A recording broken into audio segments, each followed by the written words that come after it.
I'm not making light of what happened to you on the 14th, but you're a guy that's been around for a while. You were a victim of the fine people there at Antifa. As the story goes, you were there to cover it as an independent journalist. You took a break. Things kind of quieted down for a while. You're sitting down the sidewalk. You were dressed in the Antifa gear. And I guess somebody must have recognized you. And then at that point, they felt that they needed to do something to you. Is that basically sets up what happened? Yeah, pretty much. They had, one of the attackers had threatened to kill me about 3 weeks prior, but that pretty much sums it up. On the screen right now, we're looking at the helmet that you had on. What is that helmet made out of? So it's a bike helmet. It's I bought this specifically because it kind of fit the Antifa vibe. So it's some hard plastic with foam on the inside. And if one more shot of that comes back up again, you can see the knuckles of the Antifa guy that hit you. So this was just not a regular hand. What was his glove made of? We believe he was wearing SAP gloves, which are filled with steel or lead shot, so little BBs or beads. Okay. So at this point, after some guy pulls them off and then off you go, you call, I assume, 911. Yeah, I called 911 somewhere between 2 and 5 minutes later. What happened? Nobody showed up. How long were you there for? They were going to meet me 45 minutes. And I wasn't even, I would have filed a report, right? But I wasn't looking to file a report. I was specifically concerned because I have nowhere to go. My car's across town and I have to cross the riot zone to get to my car. So I was hoping that an officer would show up and give me a ride to my car or, some kind of safety assurance so that I could leave. But it never happened. So eventually Jonathan Cho showed up and he walked me to his car and gave me a ride to my vehicle. How were you physically feeling at that point? Kind of like, dazed. What's the word? Very stressed out, high adrenaline. Yeah.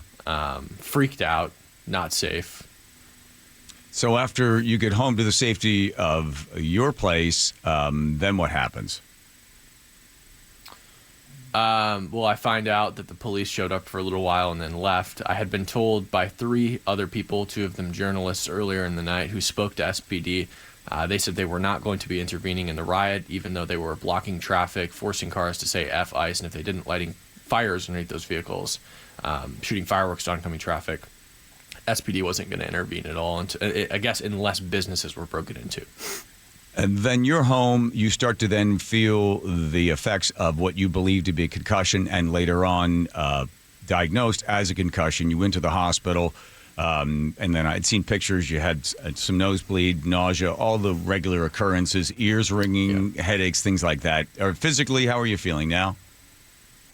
I feel a little better. Ears still ringing constantly. I can hear it right now. Headaches, stuff like that. I was really afraid at first of ER bill. They're very expensive. I went to an ER recently and got charged super bad. So I was worried about that. So the next morning I went to urgent care and I woke up that morning with a nosebleed in the middle of the night. It bled through, the sheets, the mattress pad, and down to the mattress. And so I went to urgent care that morning, early in the morning. They said mild to moderate concussion. If anything gets worse, if your symptoms progress. At this point, I wasn't feeling a ton of symptoms. They were like, if symptoms get worse, immediately go to the emergency room. So that night I was laying in bed and the ears started ringing, the flashes of light. I had had a headache the whole time, but it was kind of still lingering there, and I got some nausea and dizziness. And so 2 a.m., I went to the emergency room despite the fact that I was afraid of the bill, and I woke my girlfriend up. She drove me over, and I sat in the emergency room for a little while, and they gave me a prescription. So if somebody were sitting here, this is a pretty clear case of an individual striking you in the head. They also, because they had reinforced the human fist, this could be a felony offense because when someone strikes you that way, it's not just a misdemeanor because there's intent to do bodily harm. So this would seem to be an open and shut case for the Seattle Police Department to begin to investigate and then move this along. We have video. There you are. You've got the diagnosis from the hospital. And this should be a nice little package, little bow. Go pick up the individual that did this. What happens next? So I struggled with SPD for a long time to get this, progressed. I wasn't able to file a police report until the next day at about noon because I was playing phone tag with SPD. So I finally got it reported. I updated details afterwards when I identified both of the suspects.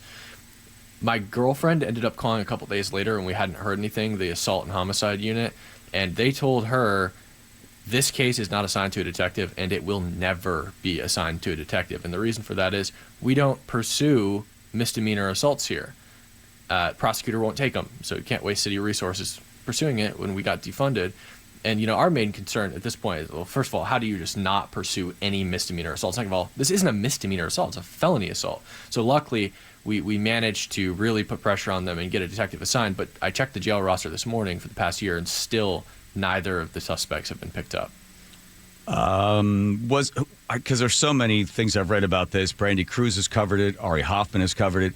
What was the story that this won't get any traction, this won't go anywhere unless there's a media firestorm? Another journalist told me that they wouldn't have been looking into it at all if there wasn't a media firestorm, and that was before my girlfriend had called and been told that they'll never assign a detective to it. And again, luckily, there is now a detective on it pursuing it as a felony assault. But the problem is you know, if the prosecutor doesn't want to take it, and there's nothing that can be done about it. And as of right now, it's been days since I talked to the detective, and you know, he's a great detective, great guy. You know, really seems like he cares. But again, if the prosecutor won't take it, they haven't been arrested, so I assume that's the case. And the prosecutor is a politician. Well, Joe, what do you have? What just came to us? We reached out to Ann Davidson's office today, and they initially said we haven't received a case yet from the SPD. Yeah. But then just a few minutes ago, we got another email from Fred Wist at the criminal division chief at Ann Davidson's office, and he says the city attorney's office received the June 14th Cam Higby assault referral from SPD 2 days ago, and the matter is pending review. The city attorney's office reviews every case individually and analyzes the evidence, reports, videos, statements, etc., to make an informed charging decision. So apparently, as of 2 days ago, they've received everything related to this case, and now they're going to decide whether to go after it. So now we've gone from we're not going to pursue it to yes, there's a detective on it. Yes, they look like they're going to be looking at the evidence on this, and then I guess the big question is misdemeanor, because as you said that they don't. It's nice to know anybody that wants to go out there and misdemeanor assault, although it is a law, they could either repeal the law or just not enforce the law, which is in effect de facto repealing the law. So if you want to go out and punch somebody in the street of Seattle tonight, go ahead and hit somebody, because apparently they don't pursue that. So because he has an enforced fist, then it becomes the felony, so then it could get more. I know who the guy is. You know who the guy is. He's got a criminal history. The police know exactly who he is. He appears on video. It's pretty simple. There he is. He's been identified by his tattoos.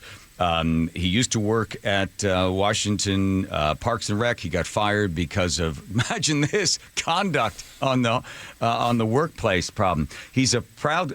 He went to university. He went to Bothell, UW Bothell. I don't know if he graduated or not, but it's pretty simple. They know where he is. They know where he lives. What you hope is that he ends up going to court and he ends up spending some time here. What do you think happens on this one right now, where it stands, and your experience with this, Cam? What do you think? I don't think anything happens. Another thing they told me, too, is when I was filing my report is the prosecutor also doesn't pursue anything related to protests. Now, I assume that probably has some kind of cutoff where it's like, you know, if you kill somebody, presumably that gets pursued, right? But where is that cutoff? I imagine this probably falls below the cutoff of will it actually be pursued related to protests? Because, again, at UW, they did $1 million in damages and lit fires around the campus. I don't think any of those charges are being pursued. So I can't imagine they're going to do anything about the journalist who gets the crap beat out of him at the federal building. So I don't think anything happens. Civilly, maybe, but even that's going to be a challenge. Do you know there's flyers of you that are up around downtown Seattle? Yep, and I can tell you what, that my attacker is involved in this, and I can tell you exactly why. So if you look at the bottom paragraph, there's a little excerpt there about my tattoo on my forearm. He's the only person in Seattle, I believe, I've ever told about that tattoo. Certainly the only person related to protests, and that's because, he identified me at the City Hall riot, And he didn't identify me fully, but he identified me as a conservative journalist. And I lied and told him I was a socialist and walked my way out of it. You know, he's going to beat the crap out of me. And he saw my tattoo and he asked me what it was, and I told him. And as far as I know, he's the only person I've told. So what are they trying to do with this? Is this just intimidation, or that they just want to let everybody know that you're out there and they should be looking for you? Intimidation, and they're turning every person who's at the protest into a siren. You know, if they see me and they shout my name and they make it very loud and clear, like the poster says that I'm there, then the enforcers can step in. They tell the regular people don't assault me, but the enforcers presumably will. Who are the enforcers, and what's their job? I assume other than just enforcing, is it to just beat people over the head? Yeah, pretty much. Yeah, they, every protest has like a little Antifa security team, people in black bloc with pepper spray and other weapons, and those are their enforcers. You're now in a very good crowd of people that have been assaulted. Just Brandy Cruz was assaulted in Tukwila on Saturday or Sunday, I think. Then they sprayed wasp spray in her eyes. So the city of Seattle is sending a very clear, strong message, which is if you want to protest, go ahead. If you want to hit somebody in the head, go ahead. If you want to set fires under cars, that's fine, too. If you want to spray somebody in the face with wasp spray, that's also all right. So at this point, June 21st, this could be a very long, dangerous summer for anybody that would like to be able to walk down the streets of Seattle. And apparently they're looking into it, and I hope you're wrong, and I'm sure you hope you're wrong as well, Cam, that nothing will be done. Yeah, and there's another strong message being sent, too. It's that in the city of Seattle or King County, your First Amendment rights are not protected unless we agree with you, unless you're going to vote for me. That's what it is. If you're not going to vote for Mayor Bruce Harrell, your First Amendment rights are not protected. The people in Antifa, he's hoping will vote for him. That's why he's protecting their First Amendment. But if you're a journalist that tilts even slightly to the right, you're screwed. Brandy Cruz is not some far-right neo-Nazi, okay? Brandy Cruz is pretty moderate. She got attacked and nothing's being done about it. And by the way, there is a very large reward for information on the people who attacked Brandy. I put $300 up, $100 per head. Jonathan Cho put $3,000 up, $1,000 per head. And Katie Davis Court put up $300, $100 per head. So if you have any information on the people who attacked Brandy Cruz, go look at their photos. You can find them in any of our X feeds. There's a reward, as long as the information leads to an arrest. I'll throw in 500. Amazing. Perfect. Because something has to be done. You know what happens, though, Cam? It's called street justice, right? It happens all the time. It's in hockey. It happens in hockey matches. We saw it the other day in WNBA. The idea is if the system doesn't step in, then the people step in, right? And that's where it gets most dangerous, because we are not a land of men or women. We are a land of laws. But when the city picks and chooses which laws they want to enforce or can enforce because they simply don't have enough police, again, that tells everybody, go ahead, do whatever you want. And here's the question for you, Cam Higby. Will you go back out there again?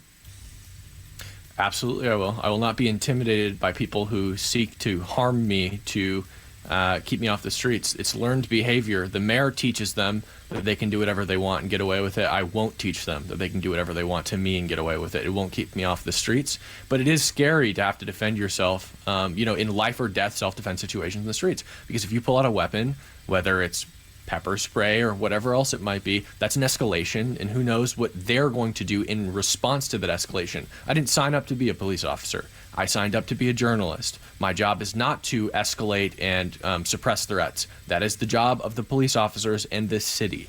They're not doing their jobs, and so I'm forced to do their job. Their job. Well, Chief Barnes says his job is to protect everyone that comes into the city.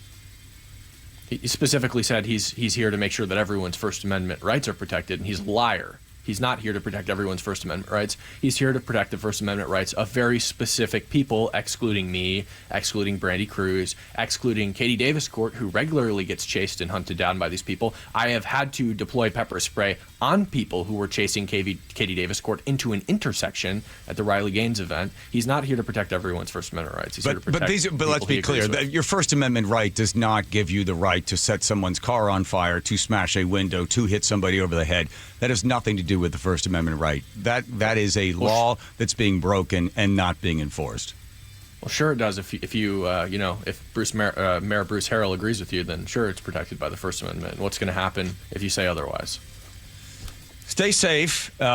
Keep up the good work, and we will continue to follow the story.